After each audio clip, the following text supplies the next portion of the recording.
I'm going to present on Kratom, and this is really a high-level review of what we know about Kratom and what most docs need to know about it right now, because you will see it.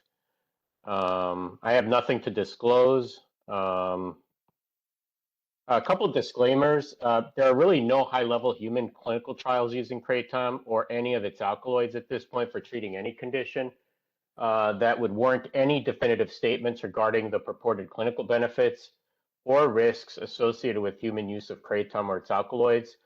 So a lot of what I talk about is considered low-level data at this point, observational case studies, case series.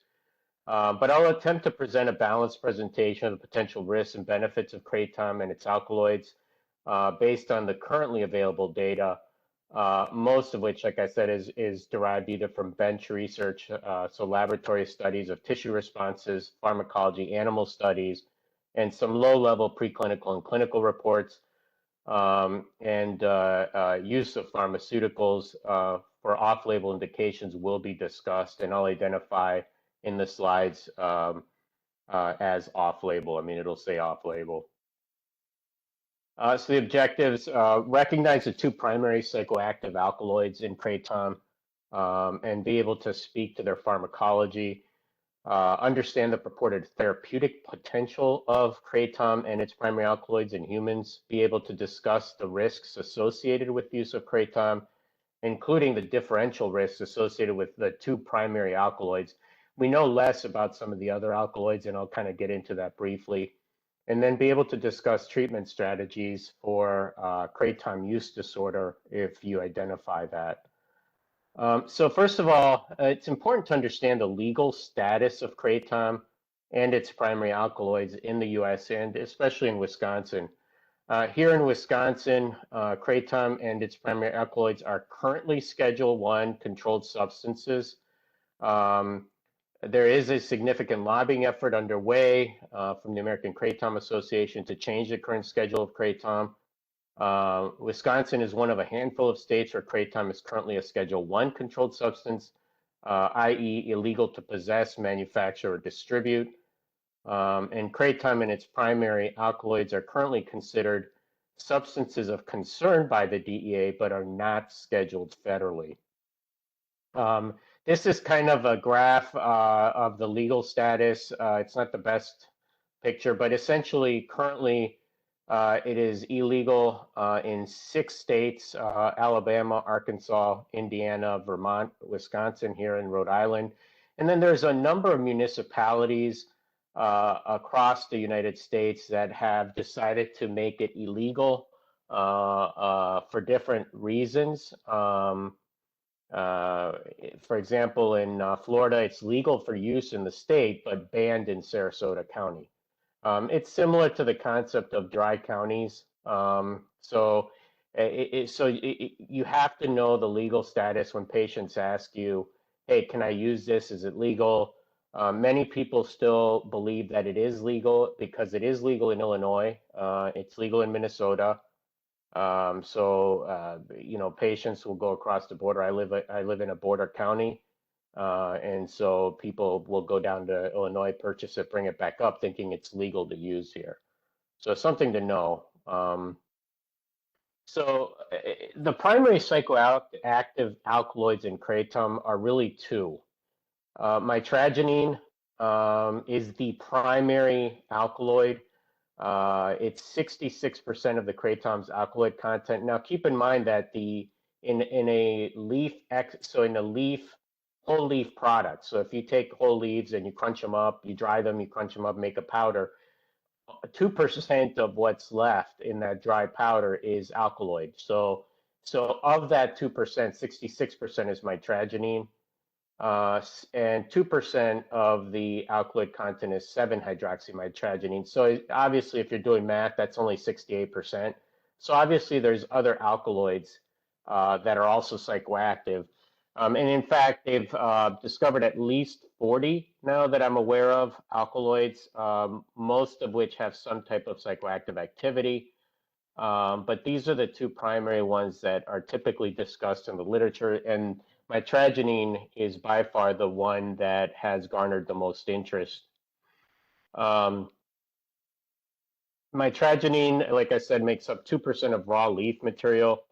So the overall alkaloid content of the plant is small, but you will see, and what you do see people using is extract. And when you use extract, actually, you're purifying, obviously, the alkaloids. So the extracts themselves tend to have a higher dosage of the alkaloids compared to the raw plant product. Additional alkaloids in kratom are present in very small amounts, and it's not clear that they contribute significantly to the pharmacology, although we really don't know enough about all the alkaloids. So a few other alkaloids that you may hear about at some point are penanthine, liatin, speciognine, speciofolin, and corinanthidine. And there's a bunch of other ones. But these are all alkaloids that appear to have some psychoactive properties, but it's not clear how they all interact together at this point and what each of them has as a property. Now, the interesting thing is, so the oral bioavailability of mitragynine is actually really poor. So if you ingest 100 milligrams of mitragynine, approximately 3% of it will become bioavailable. So the bioavailability is actually really low for mitragynine. And this could be due to a number of things. Part of it is the absorption in the gut lining. And some of the other is the first pass effect in the liver. It does get metabolized pretty heavily in the liver, so there is a significant first pass effect. The half-life after injection of mitragynine is about 3 hours. So this isn't kratom leaf product. We're talking about the pure compound mitragynine is about 3 hours. But the terminal half-life after oral ingestion of mitragynine is close to 29 hours, suggesting a complicated metabolism, a dual compartment metabolism is what it's called. Metabolism of mitragynine is primarily via the liver. And it's the CYP enzyme system. So there is a potential, and we'll talk about that later, for herb-drug interactions via inhibition of the CYP enzymes by mitragynine, particularly the CYP2D6 system, and actually the CYP2D9, and I put here the CYP3A4. And I'll touch on that again towards the end as one of the potential risks of continued use of mitragynine in patients and what doctors need to know about with respect to potential interactions. So that being said, and what does mitragynine do? What do we know about its chemical activity and biochemical activity? So a couple of things.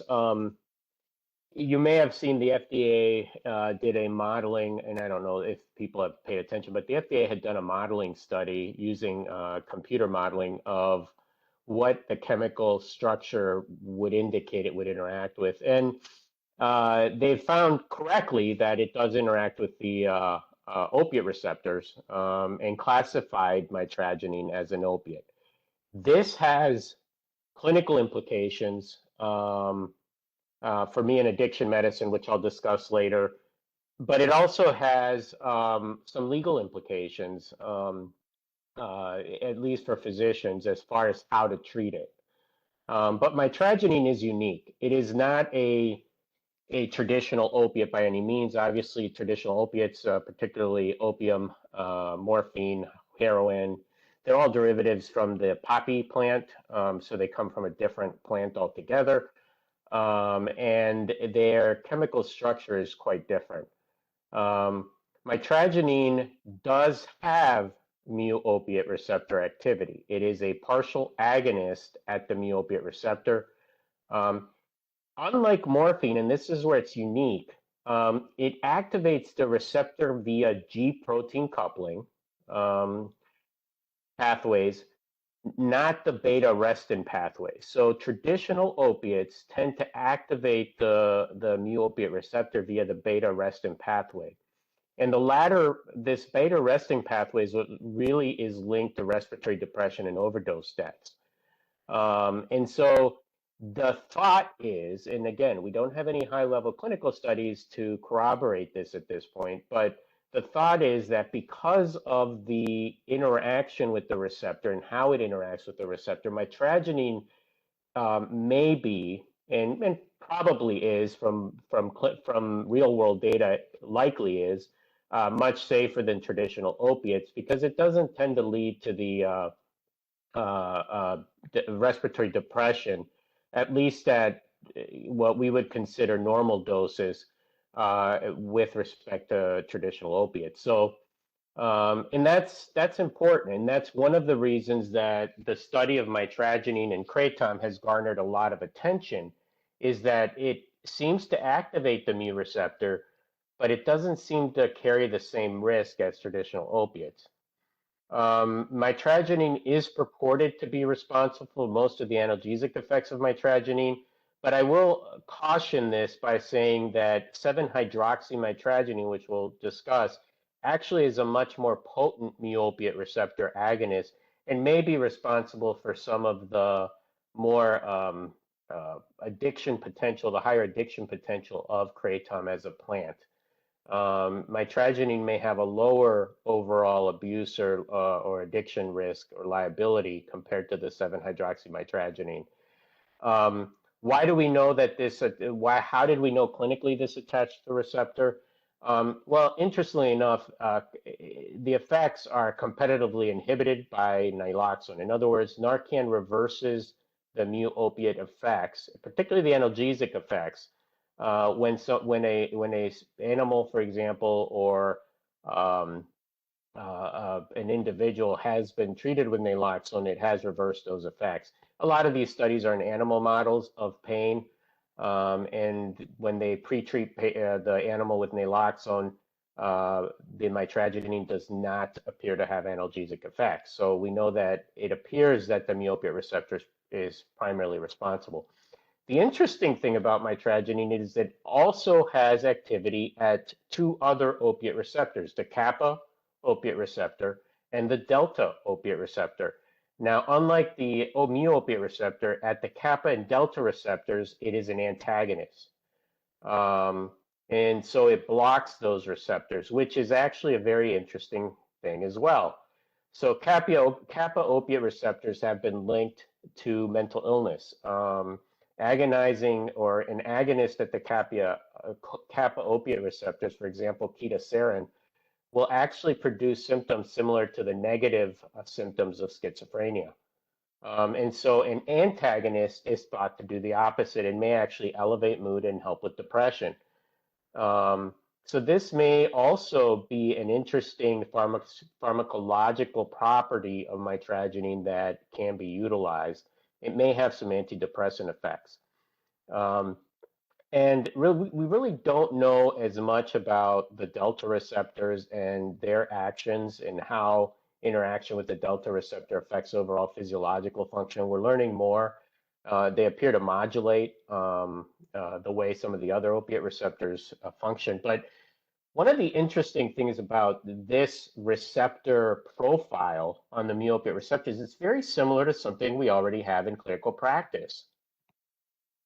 Buprenorphine.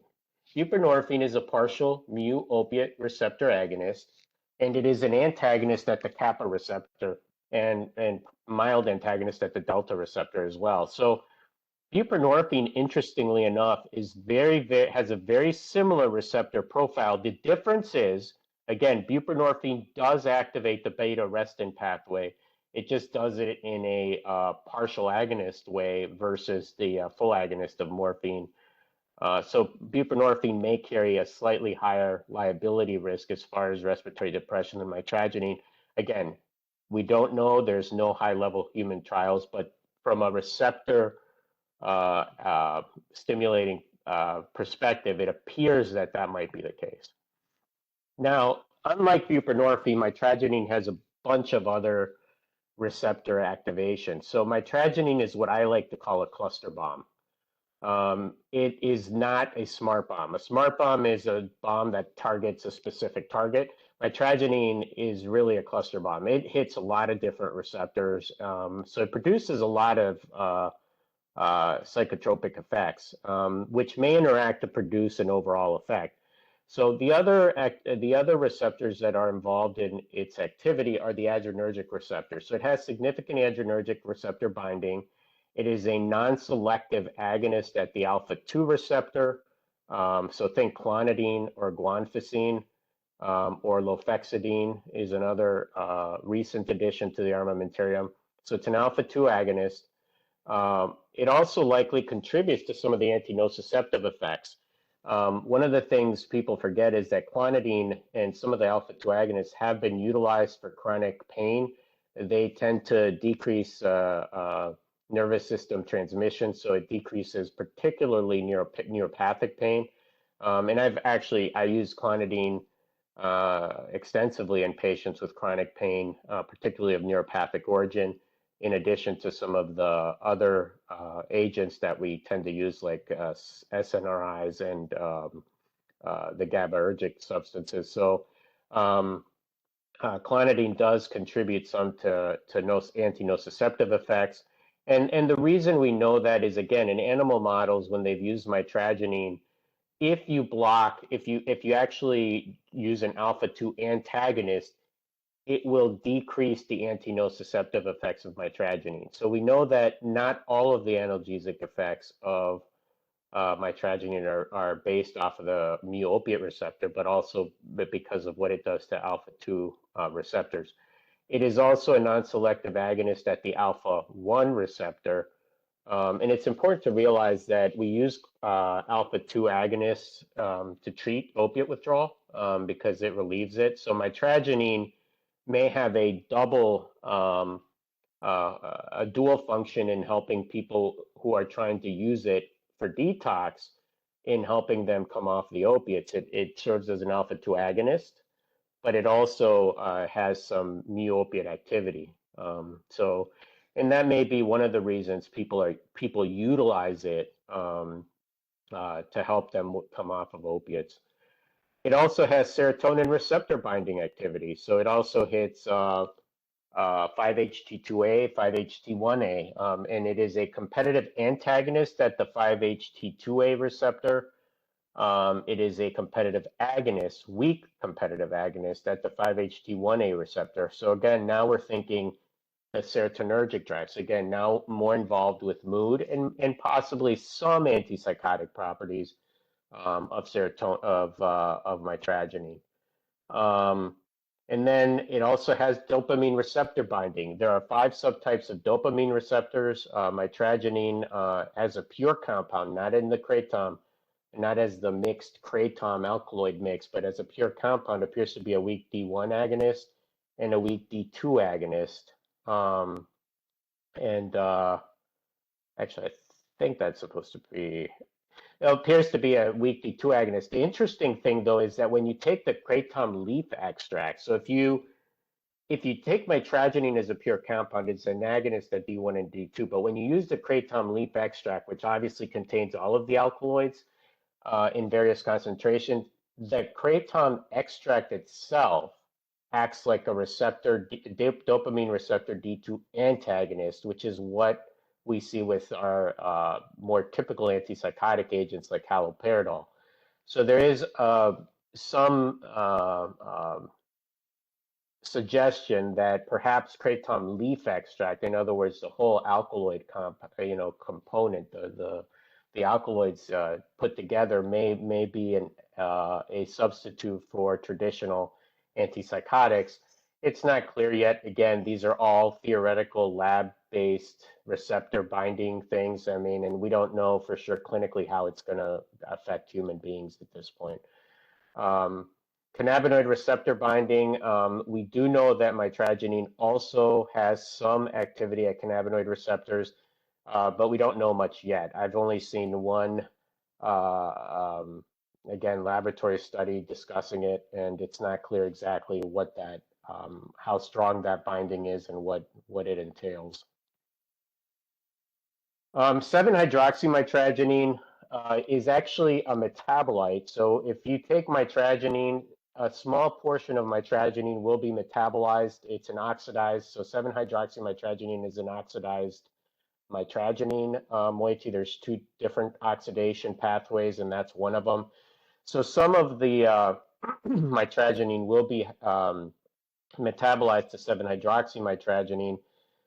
7-hydroxymitragynine is different in the sense that it is a full mu-opiate receptor agonist. Now, again, it does not appear to significantly utilize the beta-arrestin pathway. It seems to be more G-protein coupled pathway. That being said, a lot of the potential risks associated with kratom appear to be, and again, I say appear to be, related to the 7-hydroxymitragynine content, which is usually very, very small. And in fact, in some cases, it's non-existent. But keeping in mind that even if it's just mitragynine, some of that mitragynine will get metabolized to 7-hydroxymitragynine, and that's a dose-dependent pathway. So the more mitragynine, the more 7-hydroxymitragynine you'll get, because it's it's the way it's metabolized. Interestingly enough, it also antagonizes the kappa and delta opiate receptors like mitragynine, but it has minimal, if any, activity at alpha-adrenergic or serotonergic receptors. And we still don't know much about the dopamine receptors and whether or not it has significant activity on the dopamine or cannabinoid receptors. So 7-hydroxymitragynine is a more potent agonist at the mu-opiate receptor. In fact, it is a more potent mu-opiate agonist than morphine. Whereas mitragynine is a much weaker mu-opiate receptor agonist than morphine. And so there have been some concerns regarding the content of 7-hydroxymitragynine in kratom extract. And in fact, some of the people that sell the kratom extract try to sell kratom extract that does not contain 7-hydroxymitragynine. Although we know that from a metabolic standpoint, it really doesn't matter because some of the mitragynine will get turned into 7-hydroxymitragynine anyway. So it's unclear, how much this plays a role in pure mitragynine. So if I develop a compound that's 100% mitragynine, a pharmaceutical, how will that affect the overall dosing and appropriate dosing of mitragynine? Knowing that some of it will be metabolized to 7-hydroxymitragynine. It's not clear at this point. Now, after all that biochemistry, I hope you guys are not having to douse for coffee, but if you are, please feel free. So I just love this cartoon. So historical perspective. So I wanted to give the overview of the biochemistry a little bit so that then we can get into, because then some of this will make more sense why it's used the way it's used. So kratom as a plant belongs to the same family of plants as a coffee plant. It's in the Rubicae family and is indigenous to Southeast Asia, particularly Thailand and Malaysia, but there's several places in Southeast Asia. It is a tree. There's different subspecies of mitragynine, and depending on where it's grown, the content, the alkaloid content can be different. It's no different than cannabis. Cannabis can have varying amounts of delta-9 THC, CBD, depending on how it's grown, how it's bred, and all sorts of things. So it turns out kratom is not much different than that.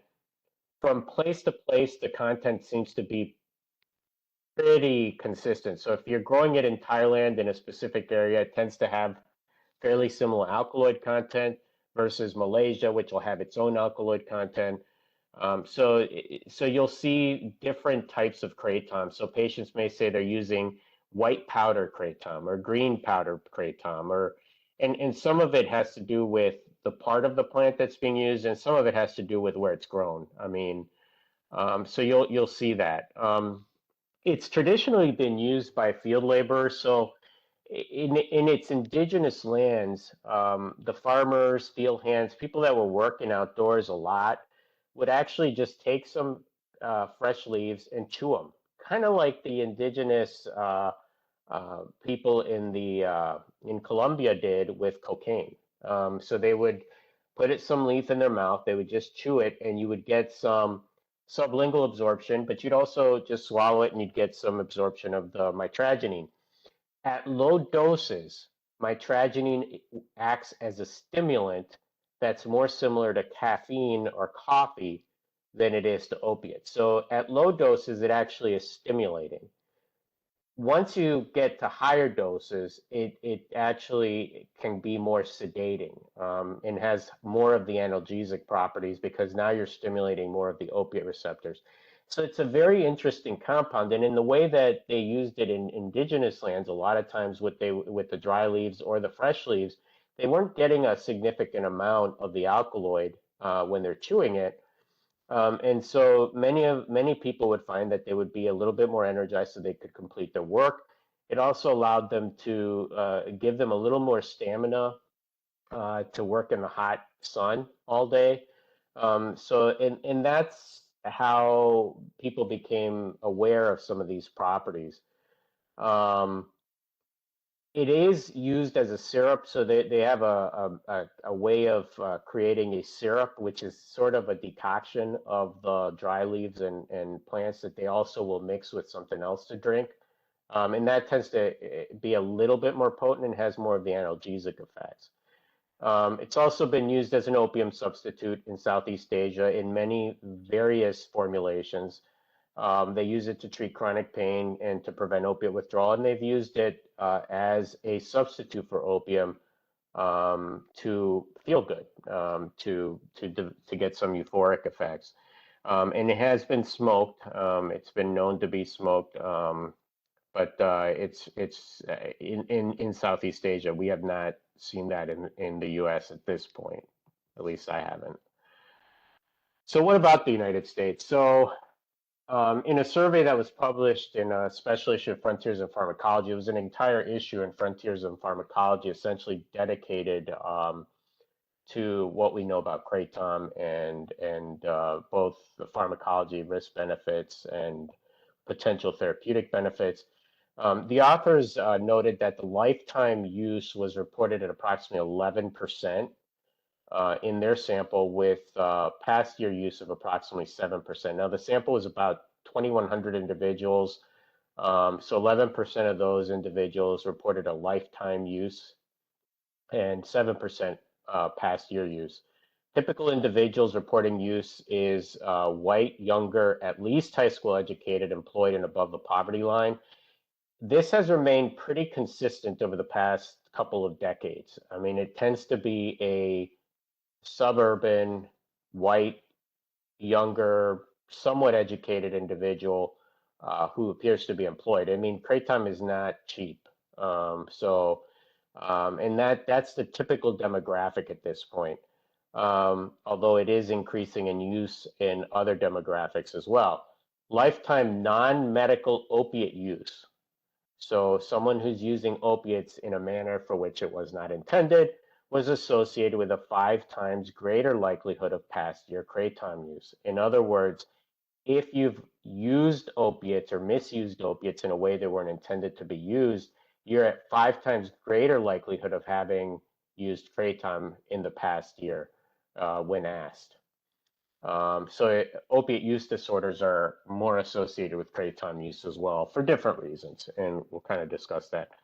Substance use history appears to be the strongest predictor of past year Kratom use, which makes sense. Some of that's out of desperation. There's a lot of information online that Kratom is an opiate substitute, that it helps with withdrawals, that there's a lot of self-reports and anecdotal data that it helps. And given the pharmacology of it that we just discussed, it kind of makes sense. I mean, it has alpha-2 agonist properties and mu-opiate receptor properties. So you could see how it could help, and it probably does help to relieve some of the opiate withdrawal symptoms. But that's an important concept. Those are patients that you definitely want to ask. It is important to note that there is currently not enough evidence to support use of Kratom for any clinical indication, despite what you will hear out on the street. You will hear that it can be used and should be used for opiate withdrawal, that it can be used to treat opiate use disorders. We have zero high-level evidence of that. And so we don't know. Is it possible? Absolutely. Does the pharmacology that we just discussed support that that's possible? Yes. The problem is there are no studies. So to go out there and say, yeah, go ahead, use Kratom, it'll help, it is not appropriate because we really don't know. And honestly, we don't know all the side effects. So primary self-reported uses, so these are people that are using Kratom, and keep in mind, it is legal federally, and it's legal in pretty much 44, in most of the states. So the majority of the states, Kratom is legal to possess, use, and sell. There are some exceptions in some states, age-wise, some it's over 18, you know, there's, like I said, it's, the legal ramifications they're all over the place. I mean, you have to know if from a county level up whether it's legal. But the primary self-reported uses have been for opiate withdrawal, self-medication for chronic pain conditions, self-medication for depression, anxiety, and then there's a bunch of other conditions people use it for. Some have used it for ADHD, some have used it for chronic fatigue, some have used it for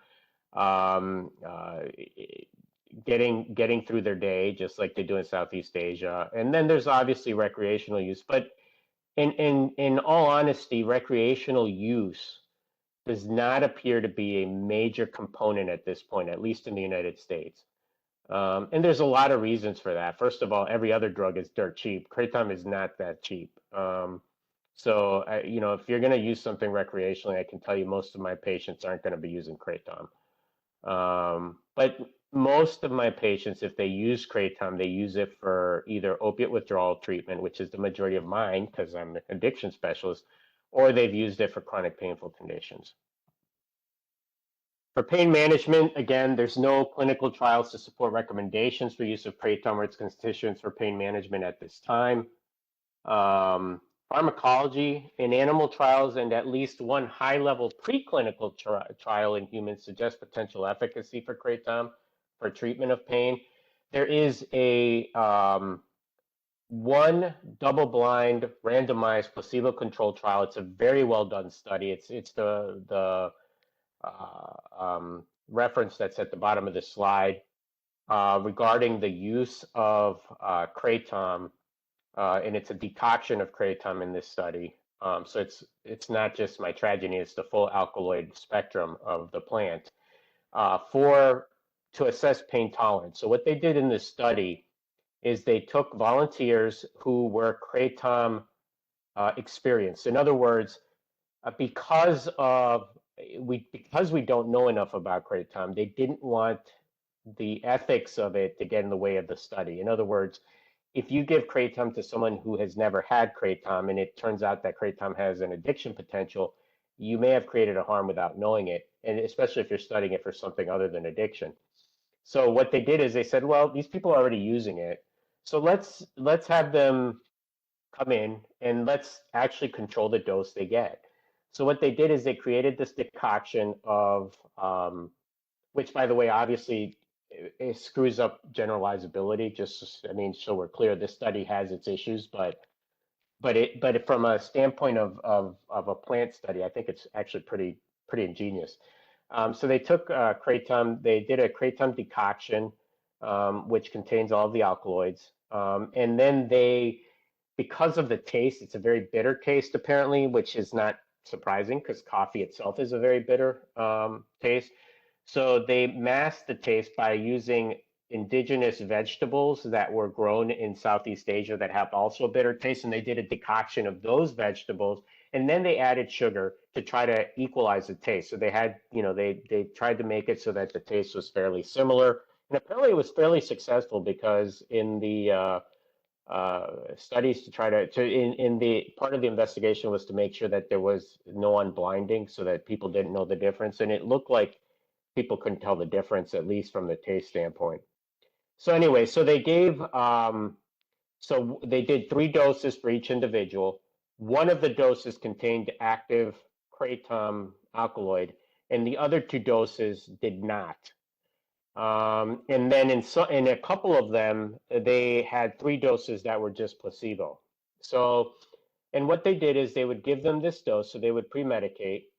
They would do a cold pressor test. A cold pressor test basically involves getting ice cold water and telling an individual to put their hand in it and keep their hand in as long as they could. And in this case, what they did is they put their hand in, they told the individual how bad the pain was after when they felt the pain. And then they measured how long after they said it was painful, they kept their hand in there.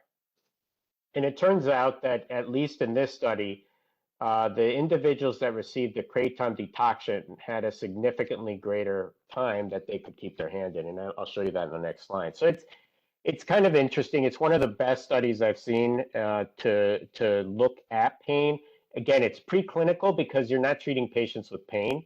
These are patients who are kratom tolerant. In other words, they have experience with kratom, so it's not fresh off the street people, and they don't really have chronic pain. They were just trying to see if it helped with pain tolerance. So it's a preclinical study, but it's a pretty good one. Physiological mechanisms for pain management may include the mu-opiate activation, alpha-2 receptor activation, and there's now some evidence that maybe the cannabinoid receptors may be involved as well. Again, we don't know much about that yet. I already said that. So this is the trial that I just kind of went through. So it's all written out here, what they did. It's kind of interesting. Like I said, I was pretty impressed. I thought it was well done. And this was just published in 2020. So this is all fairly recent data. And in fact, if you look at PubMed and you look at publications on kratom, they've skyrocketed in the past like 5 years. There were really none prior to that. Opiate withdrawal management, to date, again, no clinical trials to support recommendations for use of kratom or its constituents for management of opiate withdrawal. We have a lot of anecdotal data, and if you go on Reddit or Arrowid, those are sites that I, as an addiction specialist, will visit to see what people are talking about these days and finding out about new products that are hitting the market or the shelves or whatever they call them in the dark web.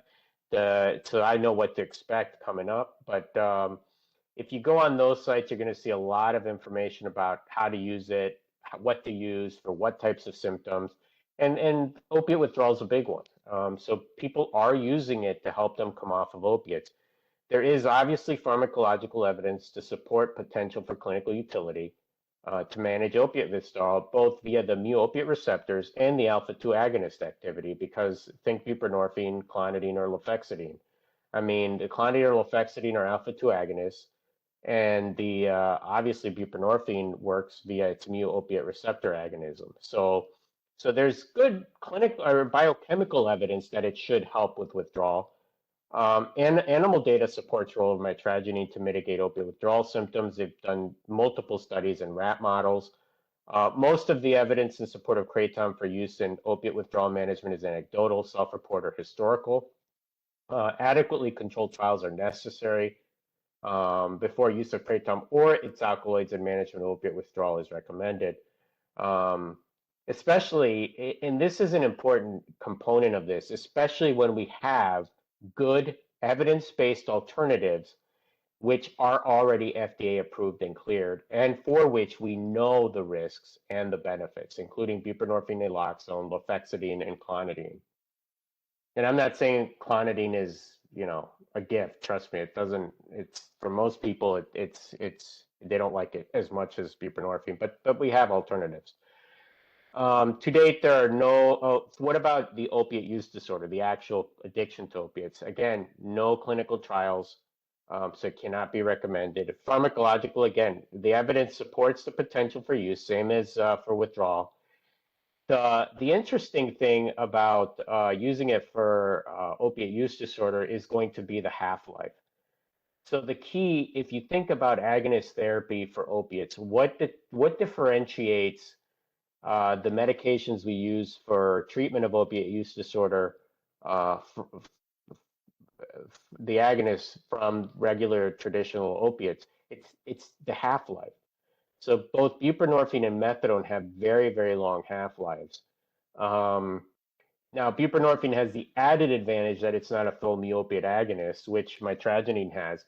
But the half-life, the actual working clinical half-life, is going to be important because if you have to take mitragynine 4, 5, 6 times a day in order to curb the appetite for opiates, that may not be as useful as what we currently have available. Now, at least the anecdotal data for people that use it for maintenance is that many are using it 4 times a day. Some do use it twice a day, and there's a few that use it once a day, but the average from what I've seen is 3 to 4 times a day. So, and it's usually not the high level extracts in those individuals. I mean, they're not using the super potent stuff. So it'll be interesting to see, and this is why we need the studies. Now, even more interesting than that will be the purified mitragynine product. So is there, once pharmaceutical companies start really looking at mitragynine itself and looking at it as a pharmaceutical, both for possibly for treatment of pain, which I'm pretty sure I think there's at least one study going on for that now, and maybe for addiction. It'll be interesting to see how the pharmacology plays out as a single alkaloid versus the combination of all the alkaloids in kratom, because again, mitragynine has some different unique properties. Treatment of depression and psychosis. So there's pretty significant and compelling pharmacological data that that kratom and mitragynine may be potential therapeutic alternatives for treatment of depression and psychosis. Again, no clinical trials. We talked about its effects on serotonin, the kappa opiate receptor, dopamine receptor activity. So there's a chance that either kratom as an extract or mitragynine as a single product might be useful to treat depression, anxiety, and potentially psychosis. And it's been shown in animal models that at least kratom extract has been useful for depression and psychosis in rat models. So there's some preclinical data that's kind of interesting. So we'll need to, again, wait for the data. There's not a lot of data, but there's some anecdotal stuff and, again, some case reports of people using it, although I can tell you the majority of patients are not using kratom for depression, psychosis, or anxiety. They're using it either for opiate withdrawal, chronic pain, or for opiate use disorders. I mean, that's been my experience. Now, so that was all the potential uses that are out there. Those are the primary, currently the primary therapeutic goals or potentials for this herbal. What about the adverse effects? And this is where it gets even stickier because we don't know a lot. We do know some. So as far as cardiotoxicity, and this is not surprising, mitragynine specifically has QT prolongation effects. And keep in mind that every opiate, all opiates have the potential to prolong the QT, some more than others. Buprenorphine itself has QT prolonging properties. The QT prolongation with buprenorphine at therapeutic doses is minimal, 1 to 2. But methadone, for example, we use in clinical practice all the time, and methadone has significant effects on QT prolongation, and in fact has been associated with torsades regularly at higher doses. And I've seen patients who have ended up with torsades from methadone. So just because it has QT prolongation does not mean it's not a potential therapeutic alternative. But it is something that needs to be studied to determine the risk, at what dose the QT prolongation becomes an issue, which we know with methadone, above 100 milligrams of methadone, it becomes more prevalent than below 100 milligrams. But it appears to be a dose-dependent effect. And via inhibition of the rapid delayed rectifier potassium current, there's a pretty good study where they took cardiomyocytes and they looked at all that, and that seems to be the primary risk factor for QT prolongation is that delay. It's a theoretical risk for torsades de pointe in human beings, and in the areas where it's used indigenously in Southeast Asia, we have not seen a significant amount of torsades.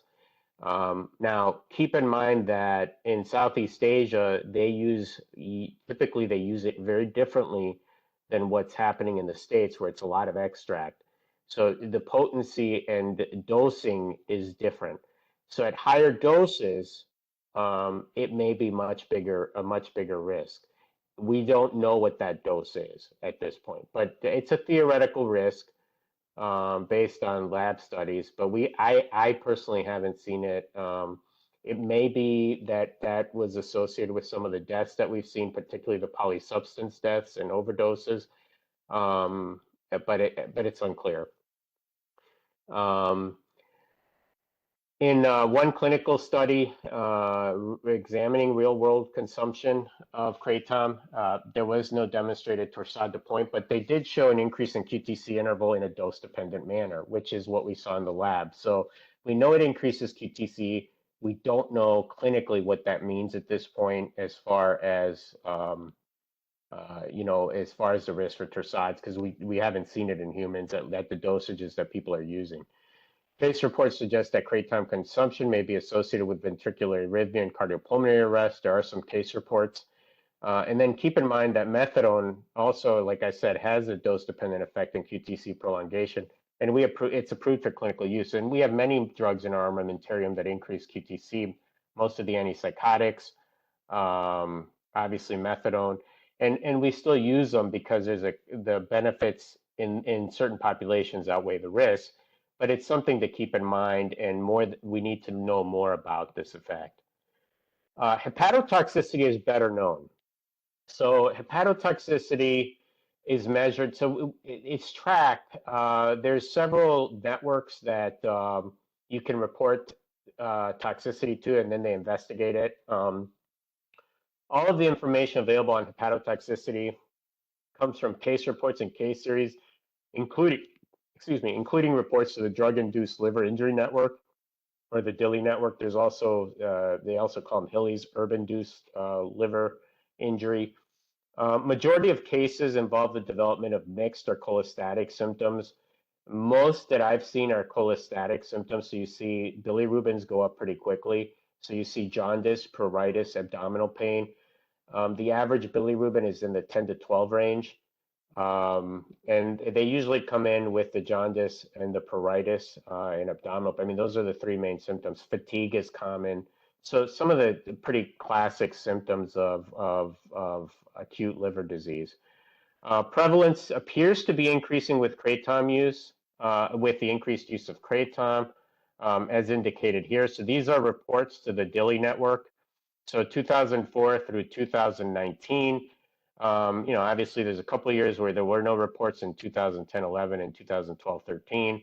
But 16, 17, 4, 18, 19, 4. And again, number of cases is small. So we're not seeing, it's not like 50, 60, 70 people are coming up with this, but we do see an increase, which seems to correlate with the increased use of kratom in the US.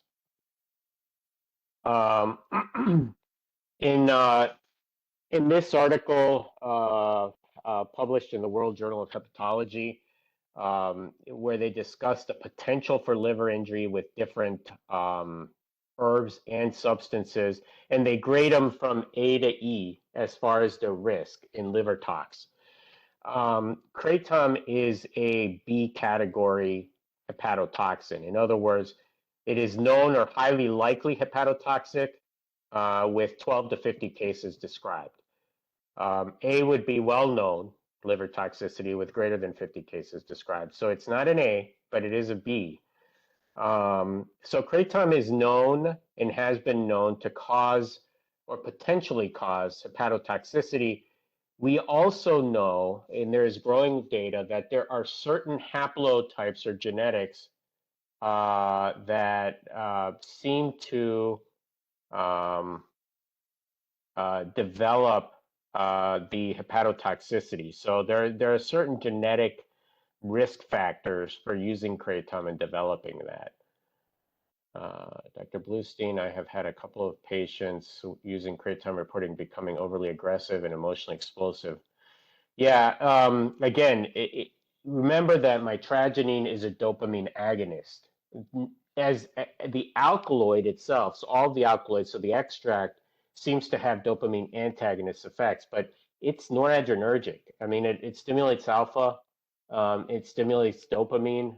So the higher the mitragynine content in the extract, the more likely it is that people could become aggressive and emotionally explosive based on the pharmacology. But keep in mind that these extracts and these kratom products are not controlled.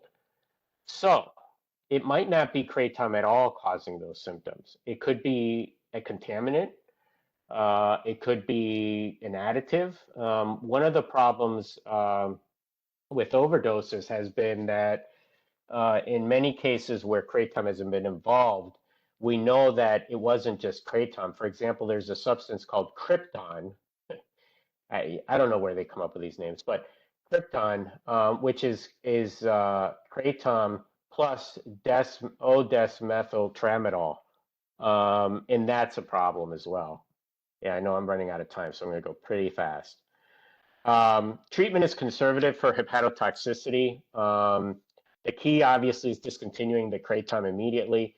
People have used urodeoxycholic acid, which is a significant antioxidant for the liver. It's helped. Again, that's off-label.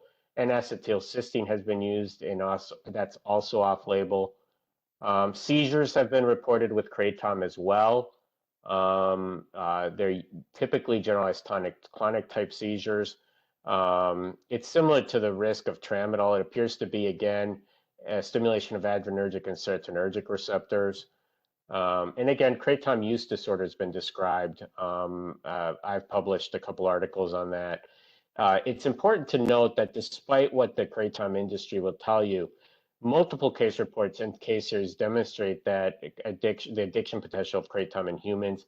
All 11 DSM-5 diagnostic criteria can be met by people with addiction to kratom. Mitragynine may have a lower addiction potential than traditional opiates, but 7-hydroxymitragynine may have a similar addiction potential. We don't know. And purified kratom extract versus whole leaf kratom products appear to have greater addiction potential, again, because of their dose. It's more likely in individuals who use kratom more often and at higher doses than cannabis. Cannabis is the same thing. And then off-label use of buprenorphine, naloxone, and naltrexone have been used to treat moderate to severe kratom use disorder successfully in case reports. In my practice, if I have someone with a kratom use disorder, typically the majority of them also have an opiate use disorder. So that's important to recognize. Again, we talked about that earlier. Majority of these patients that use kratom typically are using it to come off opiates. They usually meet criteria for an opiate use disorder. So that's what I'm really treating. I've had the case report where it was a woman who didn't have opiate use but had a kratom use disorder. I actually used naltrexone, and the reason for that is at that time, the FDA had not labeled kratom or mitragynine as an opiate. And theoretically, you cannot use buprenorphine to treat a non-opiate use disorder addiction. So now that it's been labeled by the FDA as an opiate, which it's really not, it's a totally different, unique structure. But because they have, theoretically, we can treat it with buprenorphine legally. And there's some coverage, but it was that was a sticky, there's still a lot of concern among some providers as to whether you can or can't. Unfortunately, most of these patients actually have an opiate use disorder, so it doesn't matter. But in the rare instance where you get someone like my patient who doesn't have an opiate use disorder, but just develops a kratom use disorder, there is still some legal issues about can you or can't you. Most providers have used buprenorphine and naloxone. It's effective, it's safe, and they usually can taper off, unlike with other opiates. So, and withdrawal from kratom is worse with higher dose kratom use, and it tends to be pretty mild when used at lower doses. And clonidine has been shown to decrease kratom withdrawal symptoms. There is an NAS involvement, and you guys will have the slides. You can look at this. We do know about neonatal abstinence syndrome, so you'll see that. And this is a big one, drug-drug interactions. Because of the CYP involvement, it's a strong inhibitor of CYP2D6, so you would expect significant drug-drug interactions with medications or drugs metabolized by CYP2D6, CYP2C9, and possibly CYP3A4. This is one of the biggest concerns I have when people tell me they're using mitragynine, particularly if it's an older person, which it usually isn't, but if it's an older person who's also on a bunch of other meds, this can be a big problem. So something to keep in mind. That's pretty much it. You guys have the slides. I did provide Heather with some copies of articles. Some of the better review articles I've seen. There was a pretty good systematic review. It's a little old now because there wasn't many studies, like 2015 by one of the herbal sites, and a few other articles that are pretty interesting. So those are available if you guys want them.